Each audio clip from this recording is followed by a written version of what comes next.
So dito guys, talagang nakita natin na yung iba sa inyo nagtatagumpay na, no, nagiging successful na kayo sa mga pangarap nyo. Yung iba sa inyo parang you are living your dream life. Kumbaga, yung pinapangarap mo lang dati, no, yung mga dreams mo lang dati mga kapiksi, parang ngayon bahagi na siya ng everyday na pamumuhay mo. Ibig sabihin you're living your dream life now, mga kapiksi, pero hindi natin nakikita na tumitigil kayo.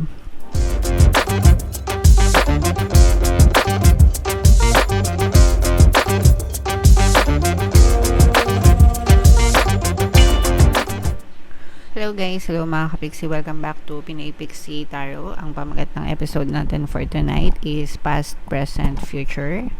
Ito isang timeless reading mga kapiksi para sa Capricorn, Sun, Moon, Rising, Sign, and Venus. Shuffle ko yung deck guys, hanapin ko yung energy ng Capricorn. Alright, so Capricorn guys, kayo ay represent ng King of Pentacles sa ating spread. Ito ay timeless reading mga kapiksi, so anytime na mapanood nyo yung video, pwede siya mag-resonate sa inyo. If hindi siya naka-resonate right now, pwede nyo siyang balikan next time, next year, next month, or kahit kailan mga kapiksi, kasi by those time, pwede na mag-resonate sa inyo yung messages. So unahin natin itong sa ibabang deck, sa ibabang spread. So ito yung past nyo guys. So, sa recent past natin guys, nakita natin na you were pursuing your dreams, no? Ibig sabihin talagang ginawa mo ang lahat para ma-pursue mo yung mga pangarap mo sa buhay. Kahit na merong mga stress and toxicities, syempre may mga pagsubok, may mga troubles, no? Kumbaga may mga pagsubok, hindi siya naging madali para sa inyo, pero regardless guys, kahit na mahirap yung pagdadaanan mo pagdating sa pagtupad ng mga pangarap mo, pinush mo pa rin siya because mahal na mahal mo. Kumbaga, you are in love with your dreams, no? Ibig sabihin, gustong-gusto mo talagang matupad yung mga pangarap mo, mga kapiksi. Ayan, no? Talagang this is full of love in your heart. Guys, hindi lang ito wishful thinking, no? Kasi merong iba na nangangarap na hanggang wishful thinking lang. Ibig sabihin, hanggang pangarap lang, hanggang isip lang, pero they're not taking action. Pero in your case, mga kapiksi, talagang yung parang yung dreams mo, parang yun talaga yung inspiration mo sa buhay, and talagang ginawa mo lahat or gagawin mo ang lahat mga kapiksi, kahit na maraming pagsubok, kahit na maraming challenges, kahit na maraming hindrance, no, para lang ma-achieve mo yung mga dreams mo. For some of you, pwedeng medyo bata pa rin kayo guys, kaya talagang yung bugso ng damdamin nyo is ganun na lang. Pero yung iba naman sa inyo, kahit matanda na or medyo may kaedaran na, hindi pa rin kayo nag-give up. Kumbaga nandun pa rin yung burning desire sa puso nyo, mga kapiksi. Yung iba sa inyo guys, parang nararamdaman ko rin na parang pwedeng nabiktima rin kayo ng mga politika, no, while achieving your dreams. Kasi kumbaga parang baka alam nyo yun, nabiktima ng politika. Ibig sabihin parang na-bypass kayo or feeling nyo naging unfair sa inyo yung treatment, mga ganun-ganong klase, mga kapiksi. Pero regardless guys, kahit na may mga ganong hanash or kaganapan sa buhay nyo, hindi pa rin kayo nag-give up mga kapiksi, and by the end of that, parang nagpursige talaga kayo, and somehow, unti-unti naman kayong nakakita ng mga bunga, no, ng mga pagsisikap nyo sa buhay mga kapiksi. Alright? Okay, so yan yung sa recent past nyo guys. Ito naman yung energy natin sa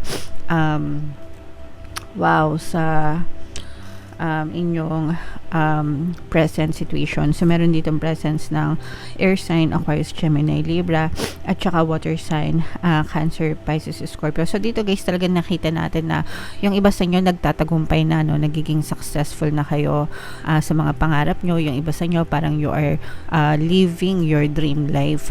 Kumbaga, yung pinapangarap mo lang dati, no, yung mga dreams mo lang dati mga kapiksi, parang ngayon bahagi na siya ng everyday na pamumuhay mo. Ibig sabihin, you're living your dream life now, mga kapiksi, pero hindi natin nakikita na tumitigil kayo.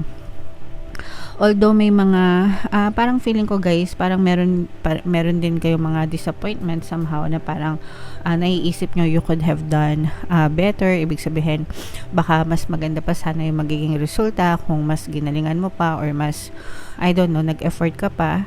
So may mga ano din, no, parang meron din kayo mga regrets somehow, pero overall very successful kayo, yung iba sa inyo sa present na situation nyo.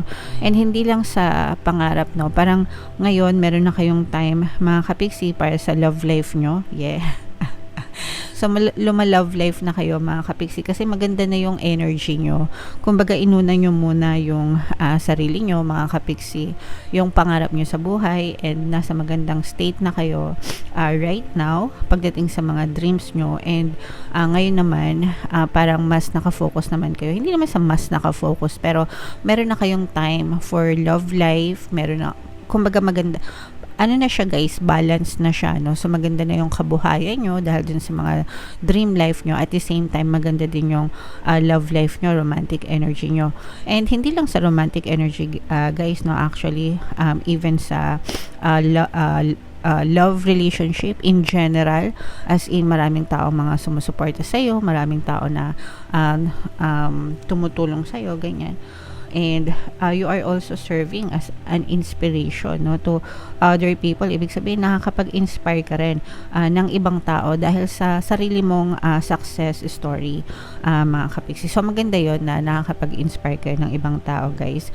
And kung ano yung mga best practices nyo, pwede nyo i-share sa ibang tao, di ba, para maging masipag din sila kagaya mo kapiksi. Okay, so yan yung nakikita natin sa present situation nyo guys. Alright, and sa future naman ilatag natin mabuti mga kapiksi.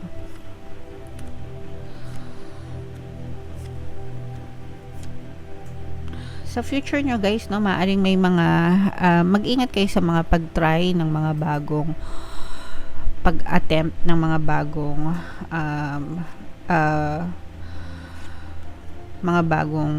adventure, mga bagong, kasi may maaring magkaroon kayo ng mga financial losses mga kapiksi. Maaring mag-experiment kayo, pero yung experiment nyo maaari siyang mag-fail mga kapiksi, and maaari siyang magdulot ng financial losses sa inyo.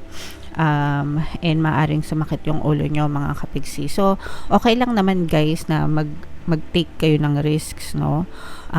Kung gusto nyo mag-invest, kung gusto nyo mapalago yung mga pera nyo, pero dapat calculated nyo, no? Ibig sabihin kung magkano lang yung amount na kaya nyong mawala sa inyo, yun lang yung i-invest nyo mga kapiksi, para hindi masyadong masakit sa dibdib. And syempre, most importantly guys, nandito yung energy na pagsasaliksik, no? Kailangan magsaliksik kayo, mag-research kayo. Yun yung advice nyo para hindi kayo magkamali. Syempre, pagdating naman sa pagdedesisyon guys, hindi naman natin malalaman yung resulta talaga, di ba? Kung magtatagumpay kayo or mag-fail kayo, no? Especially pagdating sa mga investment talaga na kaperahan, guys. It's always 50-50. 50% yung chance na lumago, 50% yung chance na mag-fail. Pero if hindi kayo magre-risk, 'di ba, hindi niyo malalaman. Pero wag kayong, kumbaga, wag bultuhan, wag yung malakihan agad. Try nyo muna yung maliliit muna mga kapiksi, no, para if in case na hindi siya mag-work, at least maliit lang yung mawawala sa inyo guys. And pag-aralan yung mabuti, no, talk to experts guys, especially kung meron naman kayong pera, 'di ba? Meron naman kayong kakayahan na mag-invest para alam nyo yun, mag-due diligence, makipag-usap talaga sa mga experts. Gawin nyo guys, hindi yung minsan kasi pag sarili lang natin yung inaasahan natin, tapos hindi naman tayo maalam din, di ba? Mas malaki pa yung mawawala sa atin mga kapiksi. So pag-ingatan nyo na lang itong mga kung ano man yung meron kayo Capricorn, para hindi siya mawala ng ganun-ganun na lang sa buhay nyo mga kapiksi, kasi in the first place kayo naman yung nagsikap para sa kung ano man yung meron kayo. Okay, so para lang maiwasan guys yung mga financial losses in the future, pag-aralan mabuti bawat hakbang na gagawin nyo. Alright, okay. So So, comment down below guys if feeling nyo na naka-resonate kayo. Ito guys, i-main nyo itong mga dreams coming true, itong mga success, tagumpay na to, tsaka itong harmonious relationship na yan guys. Kasi yan yung mga positive energies na nakita natin sa inyo. And comment down below if story nyo ba yan, Capricorn. Bunot lang ako ng isa pang card dito guys para sa message ni universe para sa inyo. See me in their eyes. Okay? So, tingnan natin kung anong ibig sabihin nito, mga kapiksi. Okay. Whenever conferring with another, either face-to-face or across the miles, whether a human being, departed spirit, or sentient tree, always speak to the highest within them. It makes such a difference. So, parang, ibig sabihin nito, guys, always focus on love, no? Kasi, universe is love, God is love, diba? And, if we love other people, we speak with respect, diba? Kumbaga talagang, nire-respeto natin, bawat isa nire-respeto natin, of course, yung mga taong mahal natin. So, dapat, how we look at each people, dapat lahat ng tingin natin sa ibang tao, sa ibang entities or species, diba? Dapat tinitingnan natin ng may pagmamahal. Kasi kapag may pagmamahal yung tingin natin sa kanila, respect comes as well, no? So, nandun yung respeto, mga kapiksi, nandun yung paggalang, pagrespeto, diba? And kapag ka ganun yung pakikisama natin sa ibang tao, maayos. Kumbaga, maayos yung samahan, maayos yung energy, diba? So, walang gulo, walang hanash. So, yun yung ibig sabihin nito, mga kapiksi. Let's always speak to other people with love and respect, mga kapiksi. So, that's a reminder para sa lahat, Capricorn. Okay? Alright. So, yeah, yan yung mga mensahe nyo, guys. Comment down below if naka-resonate kayo, and comment down below, guys, if story nyo ba to. For more tarot readings, ito yung playlist nyo. Ito naman yung ating success stories ng paano mag-manifest ng abundance video course. Click here to subscribe, guys. Ito yung ating mga pampaswerte subliminals. Thank you for liking, sharing, and subscribing. See you again next time.